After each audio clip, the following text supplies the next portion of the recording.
Olá! Hoje a gente vai fundo numa pergunta que, olha, parece simples, mas é a base para a gente entender o mundo e o nosso lugar nele. A pergunta é, afinal, o que é história? Vamos lá! Sabe, quase todo mundo tem em casa uma foto de família antiga parecida com essa. É como se fosse uma pequena janela para o passado, não é mesmo? A gente olha ali, vê os rostos, as roupas de outra época e percebe na hora como o tempo passa. Algumas coisas mudaram completamente, outras nem tanto. Essas fotos são a prova viva de que o tempo não para e que a nossa história de hoje começou lá atrás. E é exatamente aí que a nossa investigação começa. Porque, veja bem, uma foto de família conta uma história pessoal, a história de um pequeno grupo. Mas como é que a gente conecta essas pequenas histórias com a história, com H maiúsculo, a história da humanidade? O que faz um acontecimento qualquer do passado virar história de verdade? Então, para a gente entender as histórias do passado, a primeira coisa é ter uma definição bem clara. Vamos começar separando o que são as nossas memórias pessoais daqueles grandes eventos que, de fato, mudaram o rumo de tudo. Ok, então vamos olhar para essa definição com calma. Tem 3 palavras aqui que são importantíssimas: ordenado, verídico e memoráveis.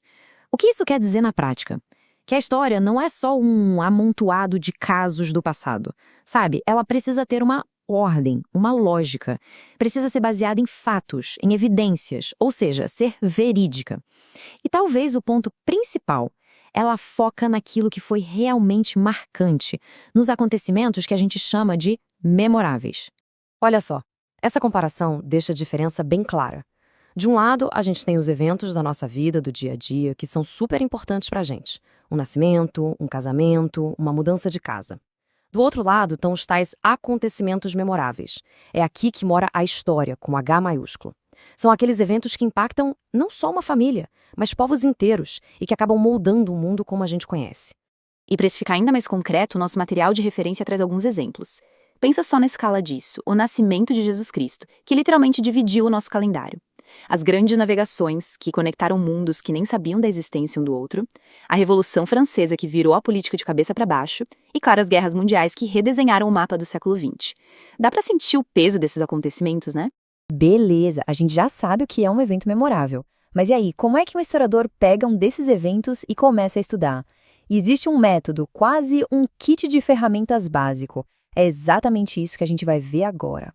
Tudo começa com 4 perguntas bem simples, mas que são fundamentais. São elas: o que aconteceu, quando aconteceu, quem estava envolvido e onde aconteceu. Parece básico, né? Mas essas 4 perguntas são o esqueleto de qualquer narrativa histórica. Sem as respostas para elas, o que a gente tem não são fatos, são só achismos.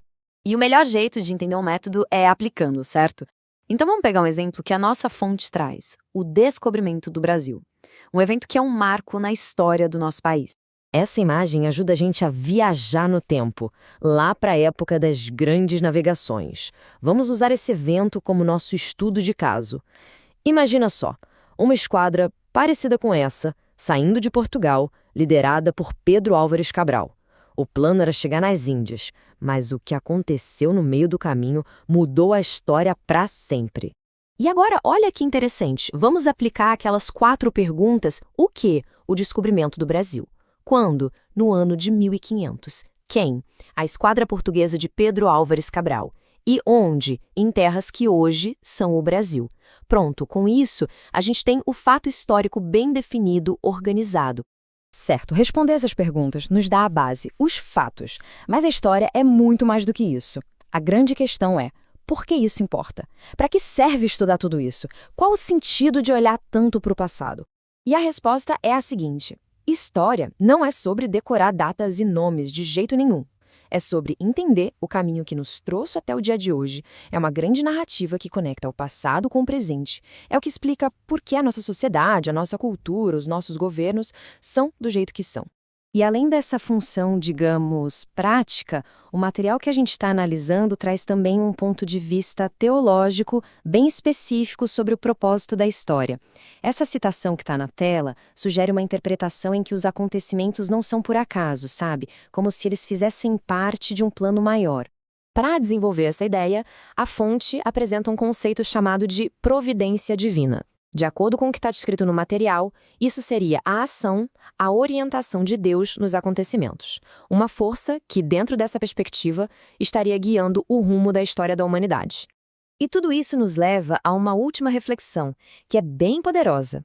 Se a história é o estudo do que foi memorável no passado, então nós, agora mesmo, estamos vivendo a história que será estudada no futuro. Fica a pergunta: o que dos nossos dias vai ser considerado memorável? O que os historiadores do futuro vão querer saber sobre a nossa época, sobre as decisões que a gente está tomando hoje? É algo para se pensar, não é?